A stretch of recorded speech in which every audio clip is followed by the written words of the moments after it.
Hi folks, this is the second video and I'm shooting this on Monday the 8th of February. It's busy snowing outside as I look out the window here in West Yorkshire, and I'm not putting my nose outside today, so I thought I'd just catch up with this with you. The second video I've titled Approach on Arrivals, and it's really about how one as an individual approaches this idea of getting nature photography and getting something from nature. Now it's not really a term that I like, is to acquire something from. I rather work with nature, and in doing that, I think part of my approach over the years has been to sort of get into a certain zone, as some people might call it, or a certain state of mind when I go out in the field to take a few photographs, because the photography is only really part of the process. As I said before, I'm not trying to make stunning photographs that will win awards, but they have probably, a pretty important purpose, certainly in my world. I may be very easily satisfied with some of the stuff I get, but I still get a thrill, an absolute thrill. And I would come back to that, the idea of this process as therapy.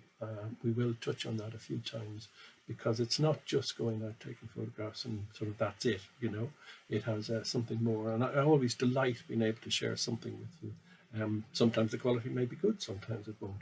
But without further ado, I'll just show you the little bit that I shot on the site last Friday, and then discuss a few of the images that I captured and then round it up. So I hope you enjoy.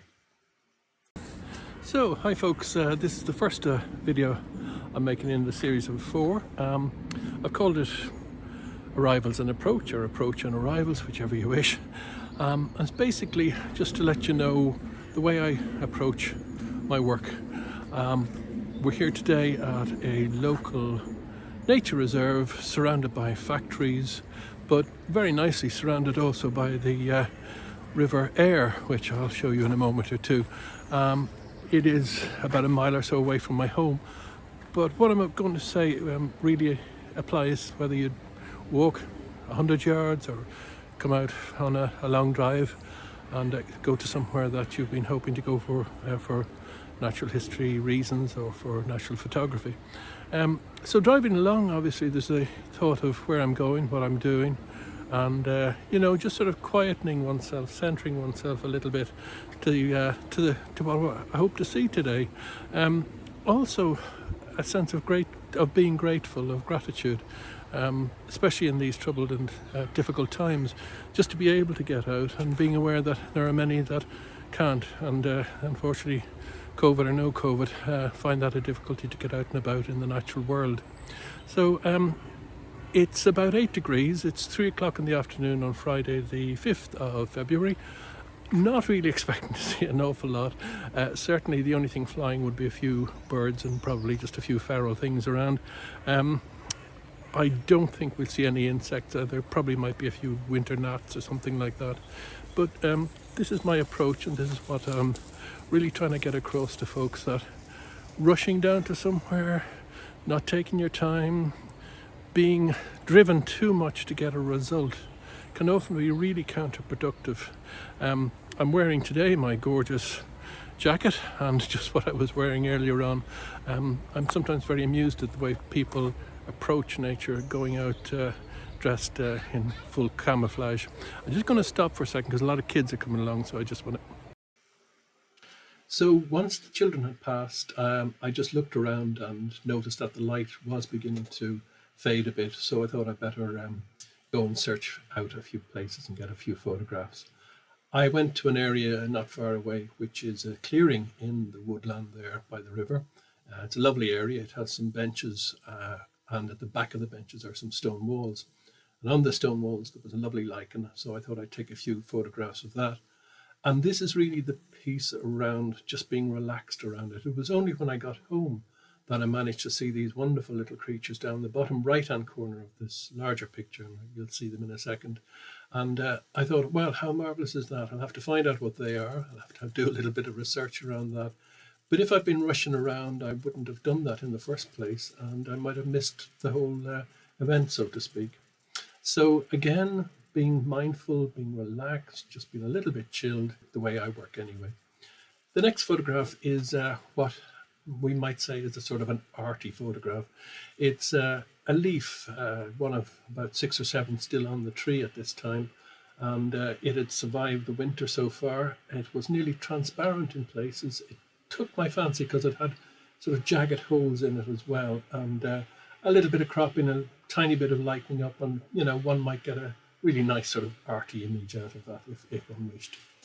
The next is a post that I've already done. It is of these tiny moss spore heads with their little droplet of water. I explained in my post around this how I came to get this. It was completely by being in the moment, and in fact by being distracted by a song thrush, which led me off sort of where I intended to go. And basically that worked out so well in the end, because I was thrilled to get a very short recording of a song thrush. And then I looked about, and here were these amazing little objects. They're only about 5 or 6 millimeters high. So the camera again has done very well. You'll see that it's breaking up the images, beginning to pixelate at that resolution there. But given again that the light was nearly sort of washed out at this stage, and I didn't use any flash, I'm amazed I got this image at all. The last photograph here is of a very common fire, celandine I think it is, and you'll see it in woodlands all the time later on in the spring and even into the summer. But it's the first one I've seen this year, and it just popped out of the ground at me, so to speak. Lovely sight. It's again, this photograph is not of great quality, and it's not. I'll go back maybe I'll go back, or if I remember I'm passing there, I'll take another photograph. But it's lovely to see that lovely bright yellow, joyous colour. So that's really where I'm coming from with this. I will go and expand again as we go through the videos on how this works out in practice. But you see, again, it's just by being a little bit chilled, knowing a little bit about the area, and just letting nature talk to you. That's the thing here, let nature talk to you. So there you have a brief illustration of my approach to photography for the purposes that I use in Insta and social media. My basic premise here is that too much planning, too much forethought can really ruin the moment. Being in the moment, and I guess a word that we hear bandied around a lot, being mindful of what you're about is as important as actually having clipboards and spreadsheets. Although my friends would know that I have been on occasion somebody who uses spreadsheets. But leaving that aside, it really is to be relaxed, to get the most out of the enjoyment, your own enjoyment, your personal enjoyment of what you're doing, and to use it in, a therapeutic manner. I would certainly stress that in these difficult days that we're having some outlet like this, I think is really important for everybody, subject to, one's local conditions. I spent about 30 minutes, maybe 40 minutes on that little reserve and down by the river, all told. And I was really thrilled to get what I got out of that. And maybe I'm a very simple person and easily pleased, but I guess I could have gone down with a totally different attitude. I must get this, I must get those images. Oh my goodness, the light is fading. Oh, look, there's too many people around. There won't be any wildlife. I'm certainly never going to see a wildebeest or something exotic down by that stretch of river.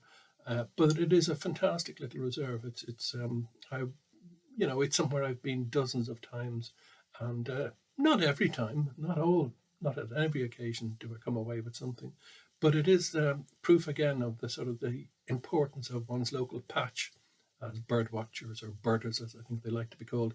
They stress that if you get to know somewhere very local and very intimately, you will get a huge amount out of it. And I think I would certainly wish to endorse that.